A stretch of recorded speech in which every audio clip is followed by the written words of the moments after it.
नमस्ते. मी आज करंजी बनवते आहे, म्हणजे साधी करंजी घरगुती. असे मी त्याचं साहित्य दाखवते. हे मैदा आहे, 2 वाटी घेतला आहे. हे थोडंसं मीठ आहे. हे शुद्ध घी आहे, तर हे पिठामध्ये ओतण्यासाठी गरम करून. आणि अर्धा वाटी रवा आहे. आणि थोडीशी कलर म्हणजे ही हळद आहे, म्हणजे पिठामध्ये मी टाकणार आहे थोडा कलर येण्यासाठी. हे दोन वाट्या पीठ आहे ना, तर ही वाटी आहे ना, हे 2 वाट्या पीठ घेतलं आहे आणि अर्धी वाटी रवा आहे. हे आहे ना करंजीचं सारण आहे. म्हणजे मी पहिले शाही रोल करंजी दाखवली आहे ना, त्याच्यासाठी मी एकदम सारण बनवून ठेवलं होतं. त्याचं हे सारण आहे, म्हणजे करंजीचं सारण. त्याच्यामध्ये मी दाखवलं आहे हे सारण कसं बनवायचं ते. हे पाणी आहे. आता मी काय करते, हे घी आहे ना, हे 2 चमचे घी आहे ना गरम करून घेणार आहे, कारण हे पिठामध्ये ओतायला. त्याआधी हे मी पीठ घेते. हे 2 वाटी आहे ना मैदा आहे, म्हणजे मैद्याचं पीठ. त्याच्यासाठी अर्धा रवा आहे, अर्धा वाटी. हे आहे ना थोडंसं मीठ घ्यायचं त्याच्यामध्ये, म्हणजे असं चवीपुरतं.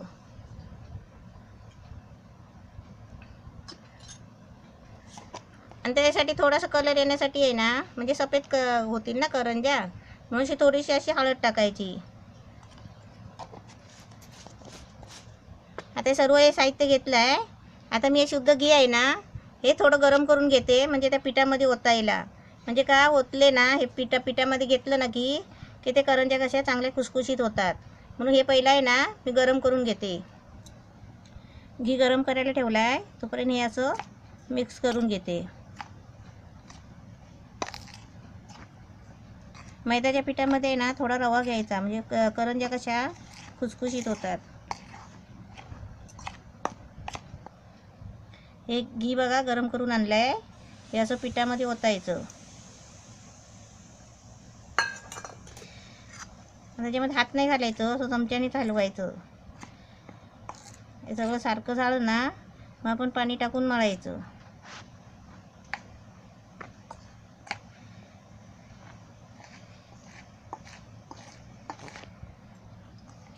असं थंड झाल्यावर असं हाताने सगळं सारखं करायचं. घी टाकलेलं आहे ना, असं घी टाकून आहे ना असं चांगलं सारखं करून घ्यायचं. आणि आता हे आहे ना चांगलं आपण चपातीचा गोळा करतो ना, तसं आपण थोडं थोडं पाणी घेऊन असं गोळा करून ठेवायचं आहे 10 मिनिटासाठी.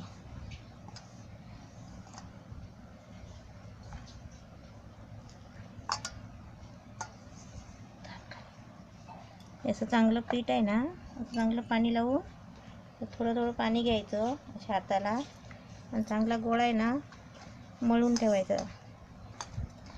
असं पीठ चांगलं असं मळून घ्यायचा, एकदम सुक्का पण नाही मळायचा आणि पातळ पण नाही, बघ असं मळायचा. आणि आता गोळा आहे ना चांगलं 10 मिनिटासाठी झाकून ठेवायचा. आता हे मी झाकून ठेवते. 10 मिनिटं झाली आहे. तर पीठ कालवलं हे मळून ठेवलं होतं करंजीचं, हे छान झालं आहे, मस्त झालं आहे. तर चेचायची पण गरज नाही.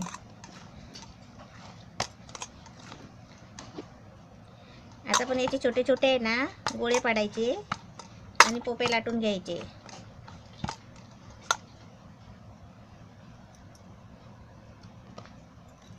असे आहे ना, याच्यात छोटे छोटे गोळे करून घ्यायचे असे, एक पोपी वळेल अशी.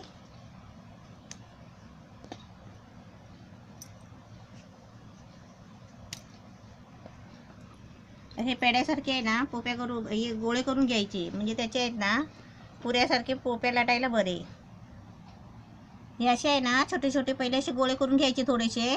आणि असं पीठ आहे ना, हे बाकीचं पीठ असं झाकून ठेवायचं, कारण का पंखा चालू असल्यावर आहे ना ते पीठ सुकतं, म्हणून असे थोडे थोडे करून घ्यायचे पहिले. अशी गोळी आहे ना पिठात बुडवून घ्यायची. हे मैद्याचं पीठ आहे.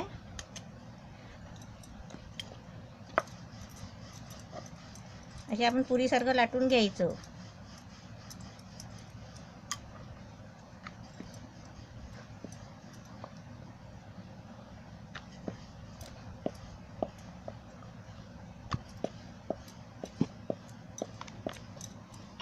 असे आपल्याला पाहिजे तेवढे आहेत ना, पातळ करून घ्यायचं.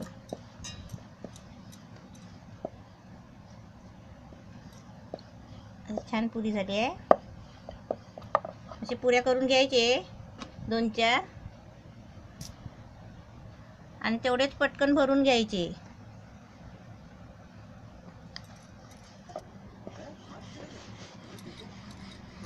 असं छान पीठ आहे ना, पीठ तयार झालं ना छान की असे पोप्या पण छान होतात. असे पोप्या आहेत ना, असे सर्व असे लाटून घ्यायचे मस्त. हे बघा कसे लाटून ठेवले आहेत. असे थोडे थोडे आहेत ना लाटून घ्यायचे आणि परत तेवढे भरत जायचे. असे मस्त असे लाटायचे.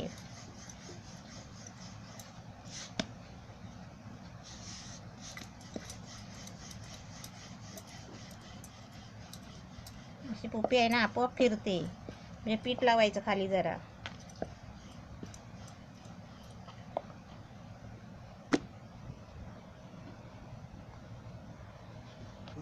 ही अशी आहे ना खोल प्लेट घ्यायची. ही कशी प्लेट आहे, ही खोल अशी प्लेट घ्यायची आणि काय करायचं, अशी आपण पोप्या लाटतो ना, ही अशी अर्धी बाहेर, ही बघा ही अर्धी बाहेर आणि अर्धी आतमध्ये. म्हणजे कसं सारण सगळीकडे नाही होत, म्हणजे चिपकता नाही ना, बरोबर चिपकतं. हे बघा आता मी सारण कसं त्याच्यात भरते बघा.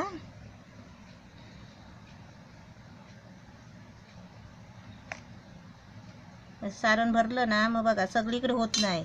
आता हे काय करायचं, हा भाग उचलायचा आणि किनारी लावायची. हे बघा आणि हे सारण जिकडे आहे ना तिकडे असं दाबायचं. हे असं दाबलं की मग पाटावर घ्यायची. हे बघा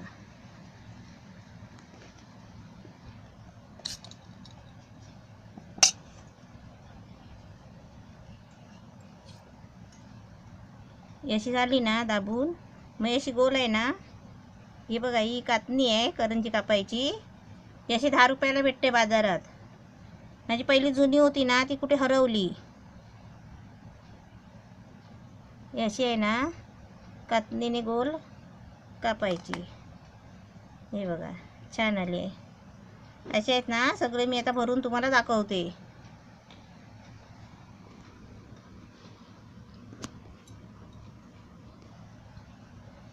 असं सारण कसं मग सगळीकडे होत नाही, म्हणून ही अशी खोल प्लेट पकडायची. म्हणजे साधी आणि सोपी आयडिया.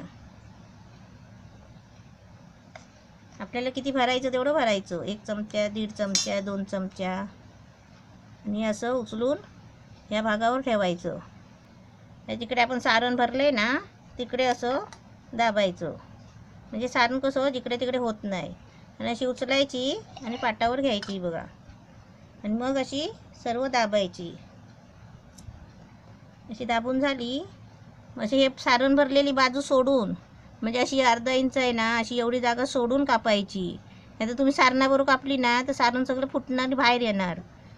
म्हणून अशी थोडं आहे ना अर्धा इंच सोडून अशी कापायची.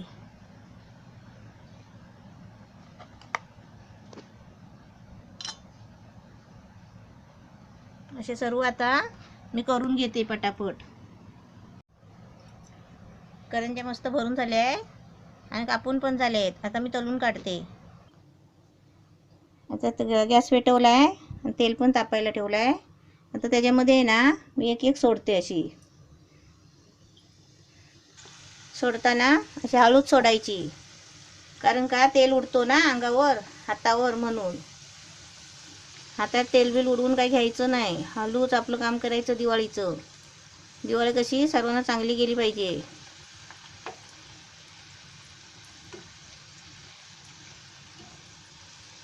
आपले साधे आणि सोपे. तर मला एवढे चांगले करता येत ना, मी आपले असे तुम्हाला दाखवते. जसे मला येतात ना तसे मी तुम्हाला दाखवते आणि तुम्ही करा.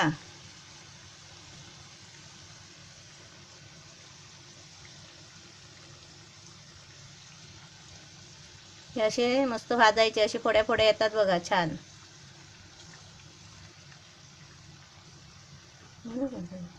हे चांगले भाजून घ्यायचे. जरा उलटे सुलटे असे फिरवून घ्यायचे. आता मस्त भाजले.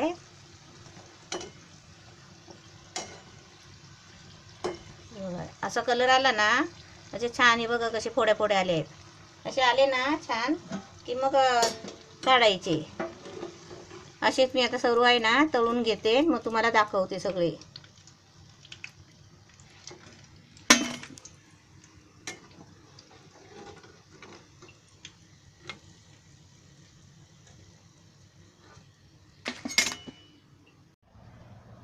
आपल्या करंज्या मस्त तयार झालेल्या आहेत, साधे आणि सोपे एकदम. आणि जी पुढे मी डिझाईन दाखवली आहे ना, ही डिझाईन ही म्हणजे कशी आपल्या अंगातली कला दाखवायची असते. आता समजा कधी तुम्ही पाककृतीमध्ये भाग घेतलात ना, समजा शाळेत मुलांचं प्रोग्राम असतो आणि तिथे पाककृतीचा आहे ना कार्यक्रम होतो, तेव्हा समजा तुम्ही भाग घेतला तर असं काहीतरी म्हणजे आपल्या अंगातली कला दाखवायची. म्हणून हे तुम्हाला आहे ना मी थोडीशी डिझाईन काढून दाखवली आहे करंज्याला. एकदम साधी आणि सोपी आहे, मस्तपैकी छान झाल्या आहेत करंज्या. तुम्ही पण करा मस्तपैकी.